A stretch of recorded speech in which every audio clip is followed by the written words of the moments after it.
عليك صلى الله محمد. Masalah hewan yang diburu dengan ditembak.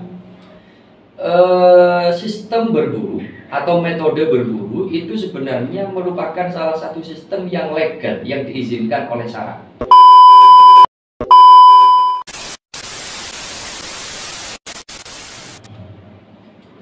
Baik, monggo misalkan dijawab saja pertanyaan dari Ibu Eni ya, Wong Sorjo. Iya, ini biasanya sering terjadi, ada tetangga kita yang memiliki pohon buah itu di samping rumah atau di halaman. Kita, terus Iya. buahnya itu nyambung di tanah kita gitu loh Ustaz. Ini harus diperhatikan bahwa ketika kita menanam jenis-jenis tanaman apapun itu, kita upayakan bagaimana tanaman kita itu tidak mengganggu hak-hak orang lain, yang sehingga ketika ada kasus semacam ini, untuk hak kepemilikan buah yang mangklung ke pekarangan orang lain ini tentu saja masih hak miliknya orang yang memiliki pohon tersebut. Artinya bila ini pohon saya mangklung ke tanah tetangga, buah yang mangklung tersebut ini ya buah milik saya.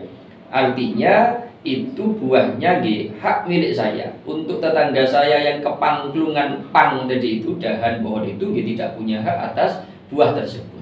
Jadi kalau kita mengambil harus minta izin terlebih dahulu. Ya, tentu saja ketika mengambil harus minta izin terlebih dahulu. Tetapi ketika pohon ini tidak memiliki pagar, tidak memiliki pagar, tidak seperti kebun jeruk, kebun buah naga, ketika seumpamanya buah-buah itu jatuh di pekarangan kita, ada sebagian ulama yang mengatakan diperbolehkan kita mengambil dan mengkonsumsinya. Walaupun kalau kita kepingin lebih wirai, kita lebih baik ketika kita jelas-jelas tahu itu jatuhnya dari pohon milik tetangga, maka akan alangkah baiknya ketika kita tetap menginformasikan paling tidak kepada tetangga yang memiliki pohon.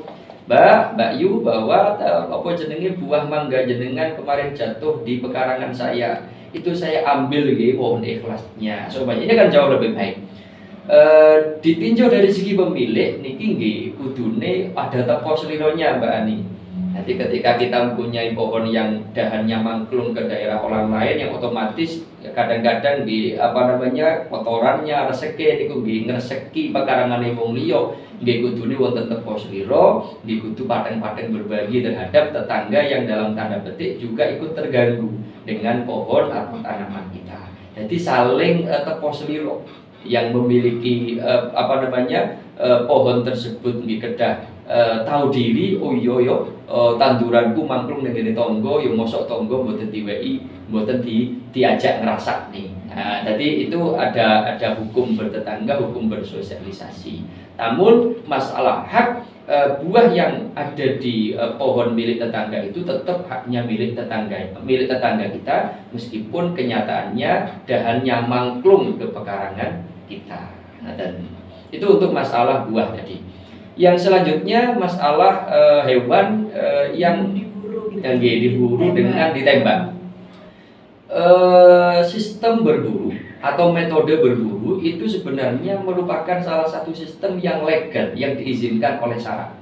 Yaitu ketika Ketika kita kesulitan untuk menangkap hewan-hewan tertentu, tidak harus di hutan, kita mempunyai ayam, mempunyai kambing yang mau kita gunakan untuk selamatan, mau disembelih lepas. Nah, ini boleh dibunuh dengan cara metode diburu. Artinya tidak harus disembelih lehernya karena lepas. Beda kalau memang mudah untuk kita pegang, kita pegang terlebih dahulu, disembelih dengan sembelihan syara yang insya Allah akan kita jelaskan pada pertemuan-pertemuan berikutnya bagaimana caranya. Namun ketika sulit untuk diambil, dipegang, bisa langsung dilumpuhkan dengan metode buruan itu, bisa dengan dipanah atau dilempar dengan senjata tajam. Ini diperbolehkan. Cuma Mbak Ni yang harus diperhatikan, metodologi berburu yang diizinkan oleh syara niku syaratnya alat yang digunakan berburu itu harus alat yang tajam. Nah, ngoten nggih, harus alat yang tajam dan nuwun sewu niki kita tanpa mengurangi rasa hormat kita terhadap pemeluk agama lain, karena kita sebagai pemeluk agama Islam yang berburu seperti halnya yang menyembelih ini syaratnya harus muslim. Ngapunten kepada teman-teman atau saudara kita yang beragama non muslim, ini kami mohon maaf, ini tidak ada kaitannya dengan masalah keagamaan orang lain, tapi ini adalah ajaran yang kita yakini sebagai orang muslim. Syarat yang pertama, yang menyembelih atau yang berburu harus muslim, dan yang kedua, alat yang kita gunakan untuk berburu seperti halnya menyembelih harus tajam, harus berupa anak panah yang tajam atau pisau yang tajam, sehingga ketika kita berburu dengan menggunakan senapan angin yang pelurunya niku godri itu tentu saja tidak tajam, maka kok ada burung yang kita tembak dengan senapan angin tersebut kemudian mati sebelum kita sembelih, niku mboten oleh dikonsumsi, hukumnya sama dengan bangkai. Kenapa? Karena pelurunya tumpul atau tidak tajam.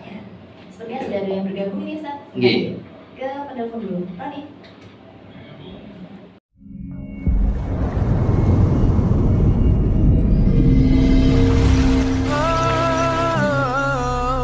عليك صلى الله